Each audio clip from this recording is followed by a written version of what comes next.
Edward the Black Prince. Edward the Black Prince, born on June 15, 1330, in Woodstock, Oxfordshire, was the eldest son of King Edward III of England and Philippa of Hainault. His birth placed him in direct line for the English throne, and from an early age he was groomed for leadership and military command. He was created Prince of Wales in 1343, a title that affirmed his status as the heir apparent. His nickname, the Black Prince, came either from the fact that he defeated enemy forces of overwhelming strength on multiple occasions, or his armor, which was dark in color. Edward's military career began in earnest during the 100 Years' War, a prolonged conflict between England and France.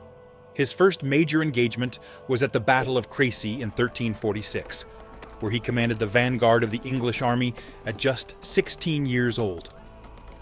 The battle was a decisive victory for the English, and Edward's leadership and bravery on the field earned him widespread acclaim.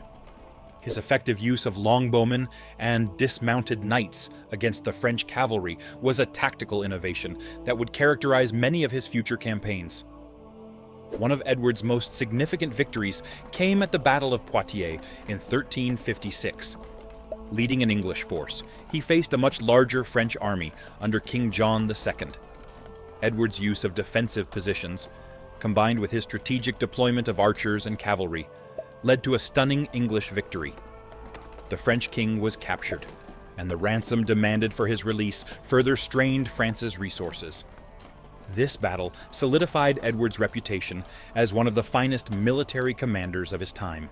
Edward's later years were marred by illness and declining health. He contracted dysentery, which plagued him for the rest of his life. Despite his condition, he continued to participate in military campaigns and political affairs.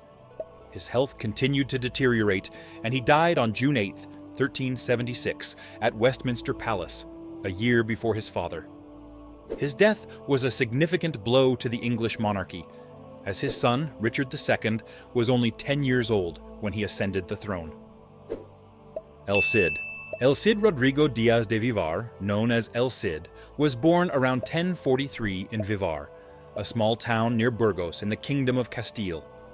He emerged from the minor nobility and quickly gained prominence as a military leader and knight during the Reconquista, the Christian effort to reclaim the Iberian Peninsula from Muslim rule. His nickname, El Cid, comes from the Spanish El Señor and the Arabic Al Sayyid, meaning the Lord or Master. El Cid initially served under King Sancho II of Castile and played a key role in the conquest and vassalization of the Muslim-ruled Taifa of Zaragoza. After Sancho's assassination, he served King Alfonso VI, but his unauthorized excursion into Granada after the lost Battle of Cabra in 1079 angered the king, which led to his exile. During this period, El Cid offered his services as a mercenary to Muslim rulers in Zaragoza, where he was responsible for numerous victories, particularly the Battle of Almanar and Morella. His most famous campaign was the conquest of Valencia in 1094, where he led a combined force of Moors and Christians, carving out a principality which he officially ruled in the name of King Alfonso, but in practice was fully independent under El Cid. He and his wife lived in Valencia until his death in 1099, of an illness which came after he defeated Almoravid besiegers in 1094. During his life, El Cid has gained the respect of both Christian and Muslim rulers on the Iberian Peninsula. He was able to carve out his destiny during the time of Spanish turmoil and lead many men into victory, regardless of religion or political allegiances, and leave a permanent mark on Spanish history. William Marshal. William Marshal, known as the greatest knight of his age, was born around 1146 in Wiltshire, England. Coming from a minor noble family, William's early life was marked by hardship. As a boy, he was held as a hostage by King Stephen during an English civil war in order to ensure his father's obedience. Despite threats of execution due to his father's defiance, William survived and was reprieved after King Stephen took a liking to him, which marked the beginning of his eventful life. William Marshal's career was characterized by his exceptional skill in tournaments and on the battlefield. He began his knightly training in France, As a young warrior, shortly after being knighted, he fought his first battle defending Upper Normandy alongside William de Tankerville and his retinue. He quickly gained fame through his prowess in combat tournaments, eventually becoming the greatest tournament champion of his generation. During his time, Marshal served several English monarchs, including Henry II, Henry the Young King, whom he trained and knighted, Richard Lionheart, and John. His bond with Henry the Young King was particularly deep. For years he was loyal to Henry, supporting him in the rebellion against his father, entering tournaments with him, leading his retinue of knights, and even undertaking a crusade to the Holy Land when asked by Henry on his deathbed. One of his most significant military achievements was at the Battle of Lincoln in 1217, where he played a decisive role in defeating the forces of Prince Louis of France and the rebellious English barons, securing the future of the young King Henry III. Apart from his military feats, William Marshal's legacy includes his contributions to the chivalric code and the governance of England. As Earl of Pembroke, he managed his estates efficiently, setting an example of good lordship. His involvement in the drafting and enforcement of the Magna Carta showcased his commitment to justice and the rule of law. When Richard the Lionheart was crusading in the Holy Land, William was appointed as a member of the Regent Council responsible for governing England during Richard's absence. During that time, he earned a reputation of fierce loyalty and integrity, which earned him great respect from his peers and superiors. William Marshal died on May 14, 1219, at the age of about 72. He was buried in the Temple Church in London, a testament to his close association with the Knights Templar to which he was invested before death. Götz von Berlichingen. Götz von Berlichingen, also known as Götz of the Iron Hand, was born around 1480 in the German region of Franconia. His birthplace was the castle of Jagsthausen, where he grew up amidst the turmoil of the late medieval Holy Roman Empire. Götz hailed from a family of minor nobility, and his early life was typical of a young nobleman, involving training in the martial skills necessary for knighthood.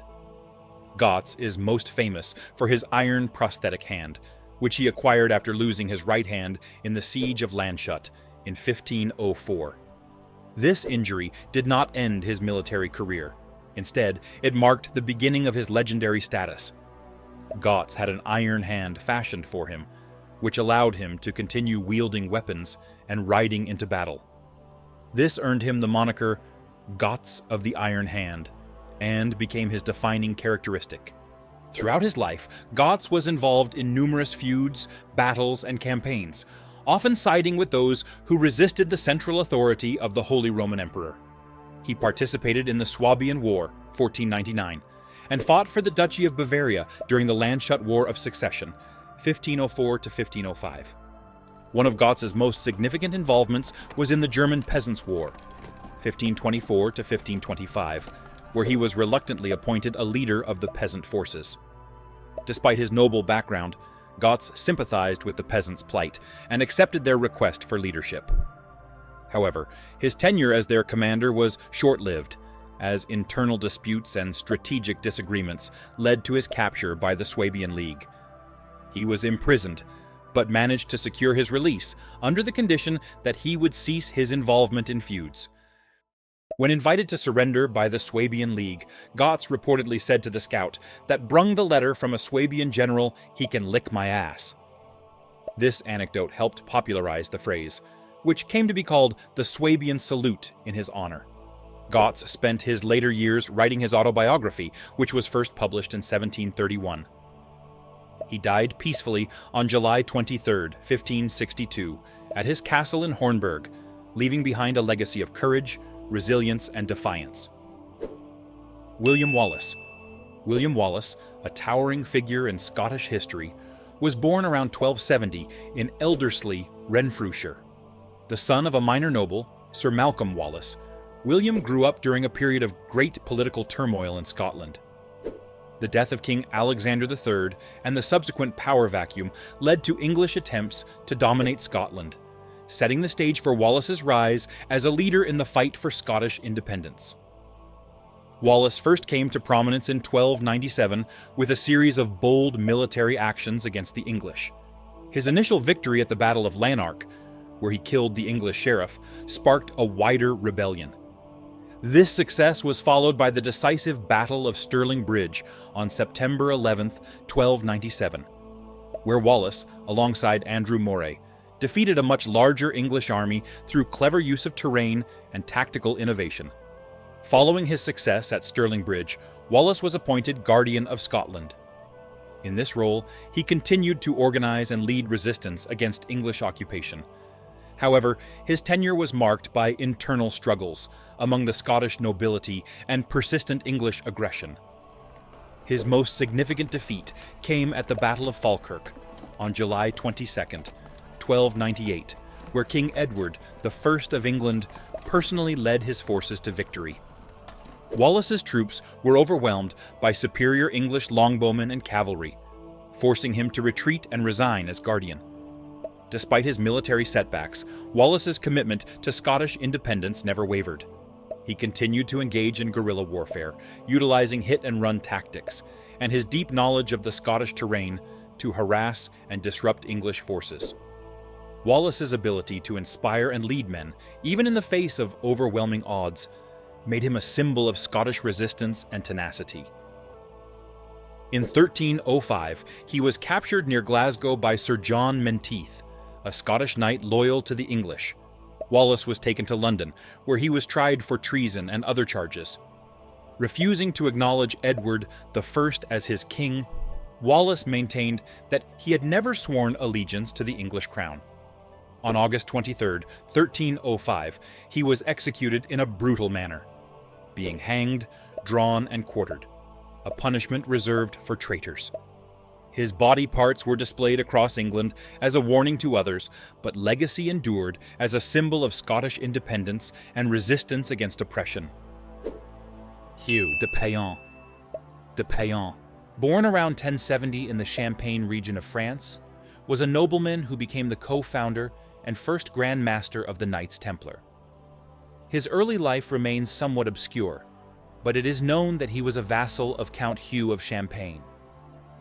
His decision to join the First Crusade in 1096 marked the beginning of his significant contributions to medieval history. He is best known for establishing the Knights Templar around 1119. Together with 8 other knights, he formed a monastic military order dedicated to protecting Christian pilgrims traveling to the Holy Land. Initially, the group faced significant challenges, operating with limited resources and members. However, their reputation for bravery and piety quickly grew, attracting the attention and support of powerful figures. Hugh's leadership and vision were instrumental in gaining official recognition and support for the Templars from the church and secular authorities. In 1129, with the backing of Bernard of Clairvaux, a leading church reformer, the Council of Troyes formally endorsed the Templars, granting them legitimacy and a rule of conduct. Although specific battles involving Hughs are not well documented, the Templars played crucial roles in key conflicts during the Crusades. They were involved in defending the Crusader states and protecting the vital pilgrim routes. The Order's reputation for martial prowess grew as they participated in numerous skirmishes and larger battles against Muslim forces. His strategic vision extended beyond the battlefield. He was adept at securing funding and political support for the Templars, which allowed the order to expand rapidly. The Templars established a network of preceptories across Europe, which served as training centers, administrative hubs, and sources of financial support. This network helped sustain their military efforts in the Holy Land and contributed to their long-term influence. He died in 1136, leaving behind a legacy of religious and military innovation. His leadership laid the foundation for the Templars to become one of the most powerful and influential military orders of the medieval period. Godfrey of Bouillon. Godfrey of Bouillon, born around 1060, was a prominent Frankish knight and leader during the First Crusade.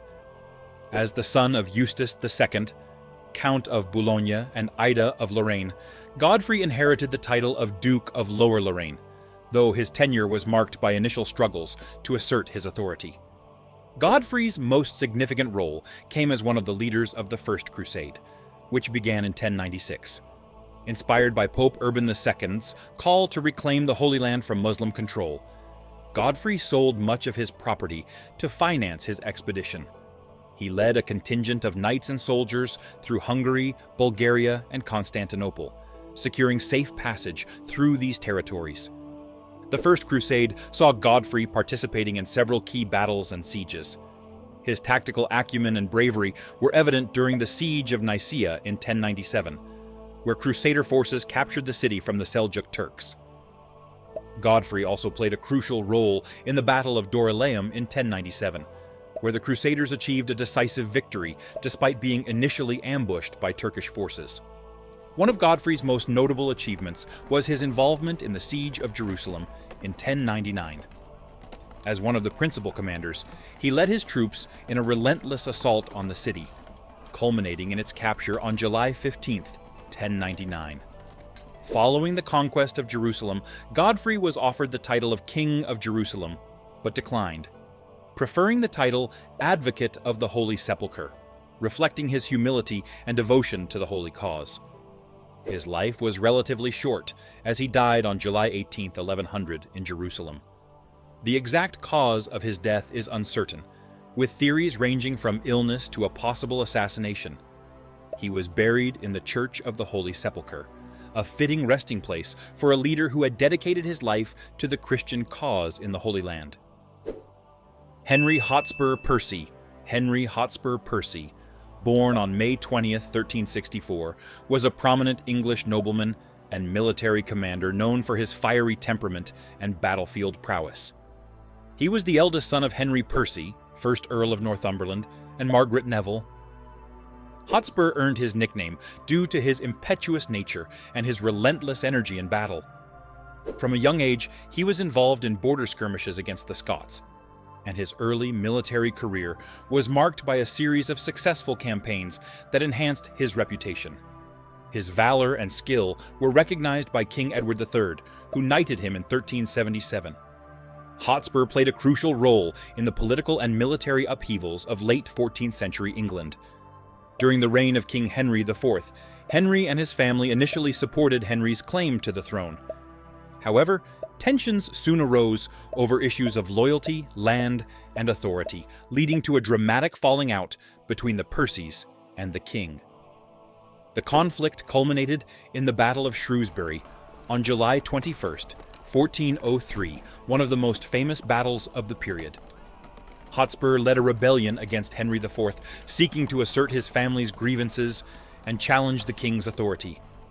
The battle was marked by intense combat, and Hotspur's leadership and tactical acumen were on full display.